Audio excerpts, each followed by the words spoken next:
Hey guys, Hailey Lain, aka Key Black here, and I've got another episode of Off the Cuff. This time I wanted to talk about the Angel and her development from start to finish, because she was absolutely the toughest character for me to understand and nail down.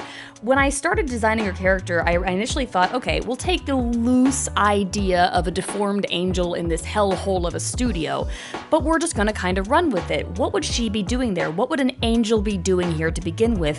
What would she be like? She probably wouldn't just be another one of the zanies there. She would, maybe she would be kind of a judge. The one person who understands what's going on in the studio for what it is, rather than, what she wishes would be happening. She's not one of Henry's characters, which is why he's so surprised when he sees her for the first time. So she gets to see him from a third-party perspective, just that guy who left the studio years ago and finally came back, huh? Okay, let's see what he's made of. In my first draft, I had kind of this intended duality of the Angel. I had these two versions of her. One would be the cute little cartoon version of her that would appear on the TV screens, and then there'd be the real version, the one that's got the horrible deformity, and she reflects what the world is really like, and she's, very, very cold and stoic and stern, and it was meant to be kind of a contrast. I thought that it would be kind of cool to have this Betty Boop cutesy character be the wise one in the situation, to be, the one who wags her finger and scolds Henry basically and tells him what he needs to be doing, and then he listens to her and starts to take up his responsibility and fix things. And after talking to Monpian and Jess, I realized that's just me. That's my problem. That's not what would be happening here, and it certainly would not work with a character like Henry. The other thing, too, is I had initially designed her with this massive head, and I thought, I was doing a cute, Betty Boop style character. It's endearing. It wasn't. It was like an ugly bobblehead. So I basically presented that character design plus this really unpleasant personality that I had projected onto the Angel, and I showed it to Monpian and to Jess, and they were like, this doesn't work. So I had to start looking past the fact that I'm also playing this character vocally and also acting as her through animation, and start asking the question of, okay. So, if that's not gonna work, what is gonna work? Monpian and Jess were able to kind of coach me on, well, what sort of character is the Angel going to be? What sort of character would Henry listen to? It would definitely not be a finger-waggy, petulant brat who deliberately tries to shock Henry with how deformed she is. That was actually what I was originally going to do. It's terrible thinking back. But it's most likely going to be a very competent, very sure of herself lady who knows how to command the attention of a room and also how to coax people into doing what she wants. That's more of a femme fatale. Yes, it's a little bit manipulative, but it's appropriate for the kind of scenario that they're in, and it's not necessarily a bad thing. In Henry's case, he did kind of need a reminder that, hey, you've got some responsibility you gotta carry here, but what that needs is not a finger wag, scold, don't you feel so bad about what you did.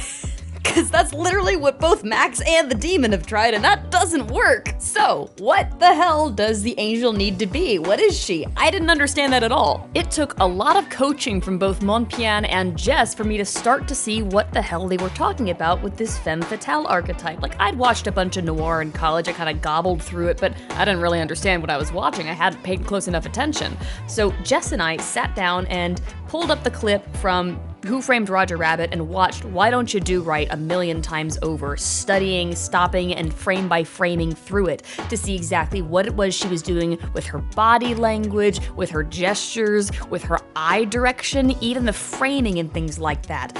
I didn't really notice any of this stuff until Jess started pointing these things out. Monpian then came in and started explaining all the camera angles and how the camera would float along, and that would be the very feminine view as opposed to this very straight-on, very masculine view. And so in the scene, when Angel introduces herself, what we ended up with was this very sultry, feminine, I think Monpian described it as ethereal, introduction to who this lady is, and she's guiding where Henry's looking into seeing, hey, this is what you need to be paying attention to and what you've been ignoring for 30 years. So what are you gonna do about it? And she leaves that open-ended. She ends up rejecting him, and then he throws his arms up in frustration, like, what the hell was that about? And then he starts to storm off all unhappy, but then he looks back, because that's your clue that it worked.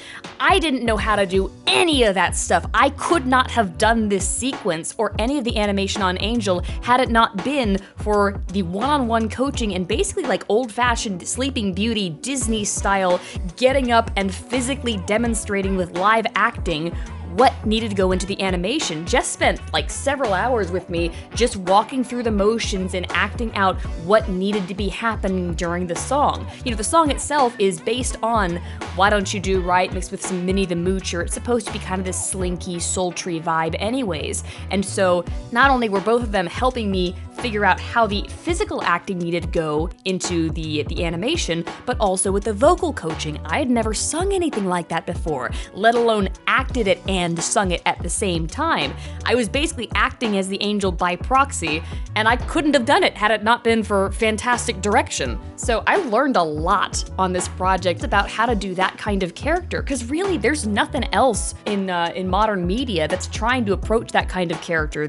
It's mostly in like the classic media of yesteryear. And so I really didn't grow up with any of this stuff. It's completely new to me. I was basically like a baby learning it from two masters of it. And it has just been absolutely a delight, like this little yay seeing everybody react to, and damn, the angel is sexy. It's like, damn freaking right she is. That took a lot of work, and I did not know how to do that before. So huge thanks to Monpian and to Jess for basically teaching me how to animate a woman that's actually legit sexy.